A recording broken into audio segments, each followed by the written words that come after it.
ஒரு முறை மன்னிக்கிறதே இவ்வளோ கஷ்டமாக இருக்குது. இதில் எண்ணற்ற முறை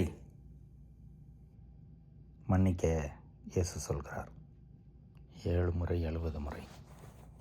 அது ஒரு நம்பர் தான். ஆனால் எண்ணற்ற முறை. எத்தனை முறை? ஏன் அப்படி மன்னிக்கணும் அப்படின்னா, கடவுள் உங்களை என்னை மன்னிக்கிறார்.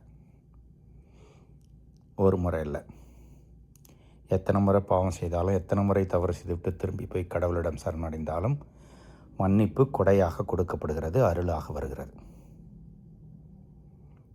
ஆதலால் தான் கடவுள் நம்மை மன்னிக்க சொல்வார். மன்னிப்பதிலே நமது மனதும் எளிதாகிவிடும். பிறருக்கு கடவுள் அருளையும் தருகிறோம், அன்பையும் தருகிறோம், புனிதத்தை நோக்கி வளர்கிறோம். எனவே அடுத்த முறை விண்ணகத்தில் இருக்கிற எங்கள் தந்தையை என்ற அந்த ஜெபத்தை ஜெபிக்கின்ற பொழுது, எங்களுக்கு எதிராக குற்றம் செய்வோரை நாங்கள் மன்னிப்பது போல அப்படியே நிறுத்திட்டு யாரையாவது மன்னிக்காமல் இருக்கோமா என்று யோசித்து பார்ப்போம். எங்களுக்கு எதிராக குற்றம் செய்வதை நாங்கள் மன்னிப்பது போல எங்கள் பாவங்களை மன்னியும். நம் பாவம் மன்னிப்பு தான் முடிவில்லா வாழ்வுக்கு அத்தாட்சி. எனவே மன்னிப்பை பழக்கிக் கொள்வோம். பிறகு மனமுவந்து நம் உள்ளத்திலிருந்து வரும்.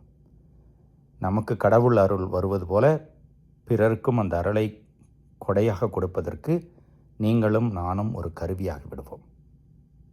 இறைவன் என்று வாழ்த்து பெறுவாராக.